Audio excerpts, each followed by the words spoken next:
મિત્રો, તમારા બધાનું આપણી YouTube channel AG star with પર્વતમાં હાર્દિક સ્વાગત છે.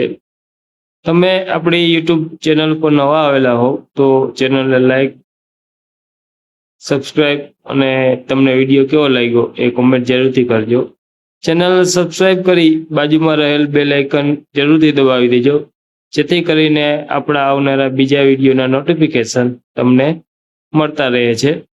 આજે આપણે ભણીશું ધોરણ 6 વિષય છે ગુજરાતી, એનું 5મું કાવ્ય જય જય ગરવી ગુજરાત, જેના કવિ આપણા છે નર્મદ.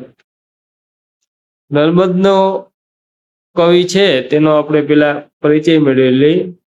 નર્મદનું પૂરું નામ નર્મદા શંકર લાભશંકર દવે હતું. તેઓનો જન્મ સુરતમાં થયો હતો. તેમણે સમાજ સુધારાનું અને સાહિત્યનું ઘણું કામ કર્યું હતું. સાહિત્ય સર્જન માટે તેમણે શિક્ષકની નોકરી છોડી હતી.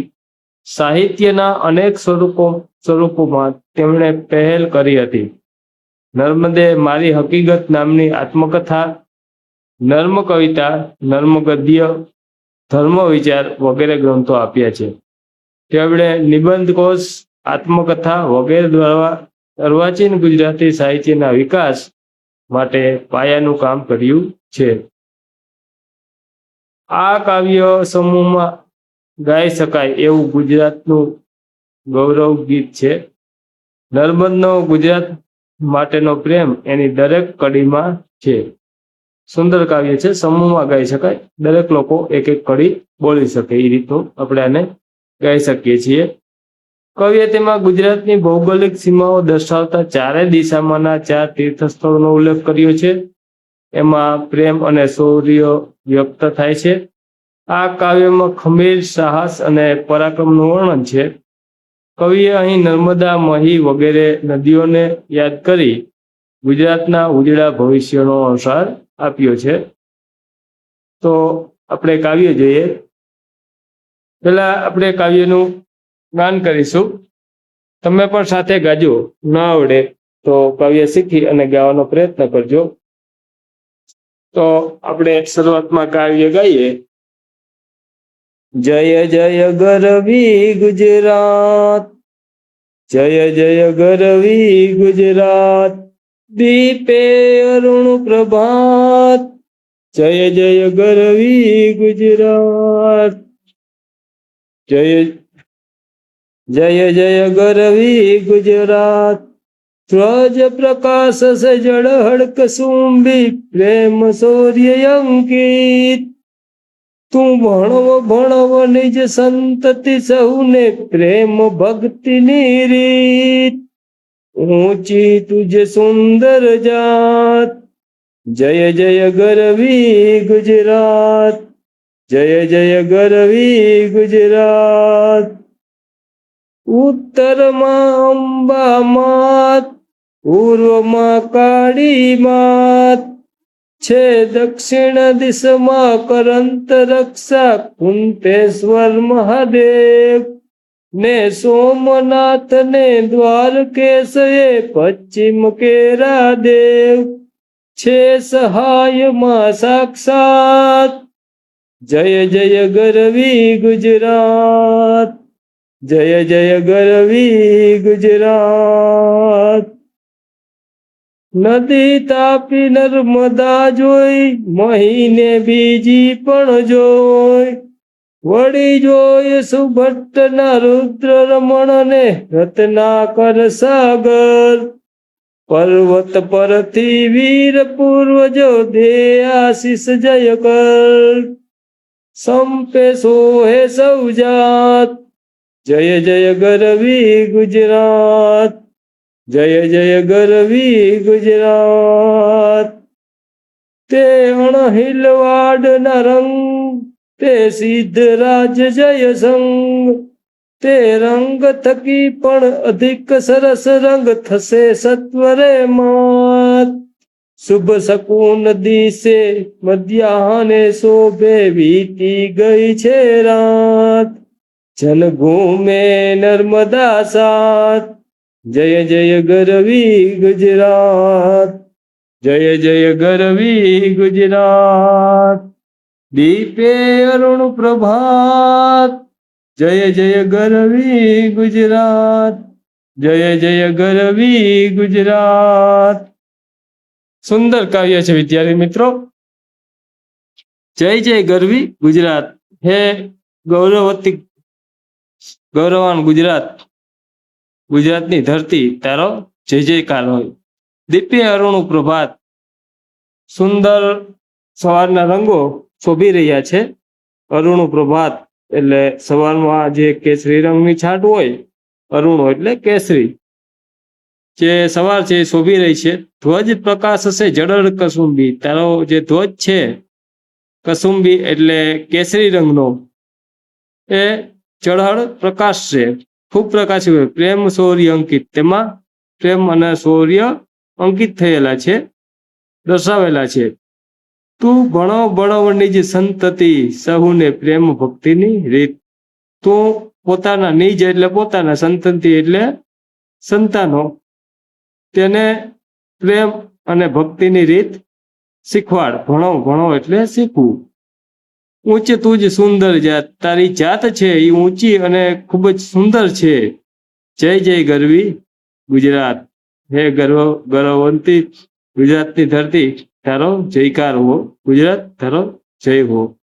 ઉત્તરમાં અંબામાત, આબુમાં અંબામાતનું મંદિર આવેલું છે. ઉત્તર દિશા છે ગુજરાતની, એમાં આબુ પર્વત ઉપર અંબામાતનું મંદિર છે. પૂર્વમાં કાળી માત, પૂર્વ દિશા એટલે કે પાવાગઢ, પૂર્વ દિશામાં ગુજરાતની કાળકા માતાનું મંદિર છે.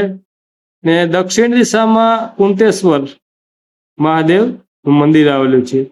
સોમનાથ અને દ્વારકાધીશ એ પશ્ચિમ દિશાના દેવો છે, જે હંમેશા સહાય માટે સાક્ષાત એટલે હાજર રહે છે. સાક્ષાત એટલે રૂબરૂ હાજર છે. જય જય ગરવી ગુજરાત, હે ગૌરવતી ગુજરાત તારો જયકાર હો. ત્યાર પછી નર્મદા નદી તાપી નર્મદા જોઈ, નદી તાપી અને નર્મદા જોઈ, મહીને બીજી પણ જોઈ, બધી નદીઓ જોઈ. વળી જોઈ સુભટના, સુભટના એટલે વીર સપૂતો કે જે આપણા સુરવીરો છે, યુદ્ધ રમણ, તેઓના યુદ્ધ જે રણ મેદાનમાં છે તે પણ જોયા. ને રત્નાકર સાગર, રત્નાકર એટલે સાગરની અંદર રત્નો સમાયેલા છે, અલગ અલગ પ્રકારના ખનિજો મળી આવે છે, તે સાગરને જોયો. પર્વત પરથી જે વીર પૂર્વજો છે તે આપને તને આશીષ એટલે શુભકામનાઓ પાઠવે છે અને તારો જયકાર કરે છે,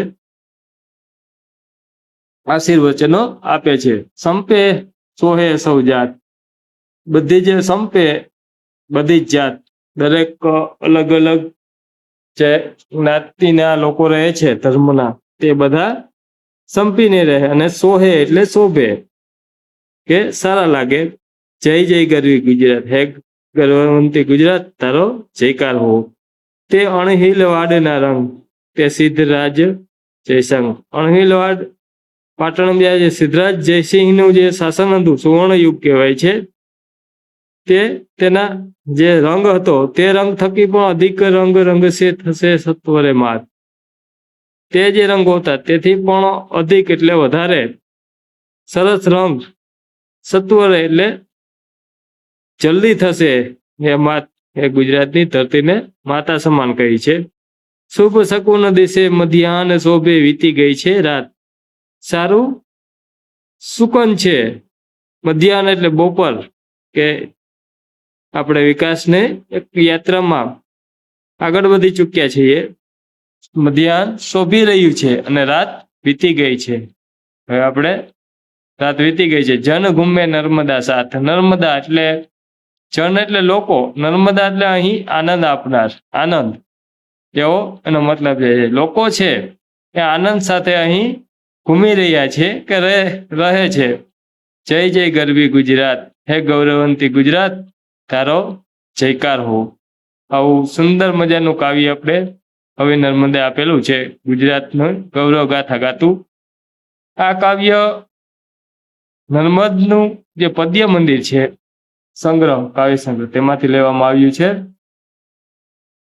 આગળ શબ્દાર્થ આપણે જોઈએ તો ગરવી એટલે મહાન અને ગૌરવશાળી, દીપી એટલે પ્રકાશે અથવા શોભે, અરુણું એટલે પ્રભાતના સૂર્ય જેવું લાલ રંગનું, પ્રભાત એટલે પ્રભાત અને સવાર, ધ્વજ એટલે ધજા વાવતો, કસુંબી એટલે કસુંબના ફૂલના રંગનો લાલાશ ભર્યા કેસરી રંગનો, પ્રેમ શૌર્ય અંકિત એટલે પ્રેમ અને વીરતાની છાપવાળો, નિજ એટલે પોતાના, સંતની એટલે સંતાન અથવા બાળ બચ્ચા, કુંતેશ્વર મહાદેવ દમણ પાસે આવેલું એક શિવ મંદિર, રક્ષા એટલે રક્ષણ બચાવ, દ્વારકેશ એટલે શ્રી કૃષ્ણ, સાક્ષાત એટલે હાજરા હાજર પ્રત્યક્ષ, સુભટના એટલે બહાદુર લડવૈયાના, યુદ્ધ રમણ એટલે યુદ્ધ ક્રીડા લડાઈના ખેલ, રત્નાકર એટલે રત્નોની ખાણ સમુદ્ર, પૂર્વજો એટલે પહેલા જન્મેલા વડવાઓ, આશીષ એટલે આશીર્વાદ, જય કર એટલે જય કરનારી,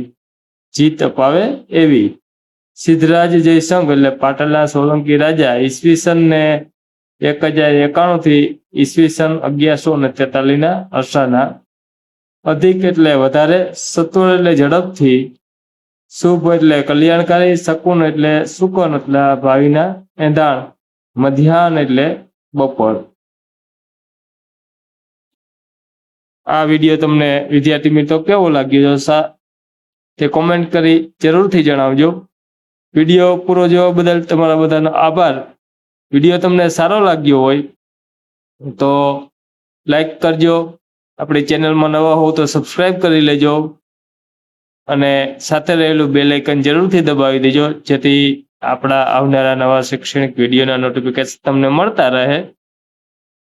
વિડીયો તમારા મિત્ર સુધી શેર જરૂરથી કરી દેજો. આપણે ફરી મળીશું એક નવા જ શૈક્ષણિક વિડીયો સાથે. ત્યાં સુધી બધા જ મિત્રો આવજો.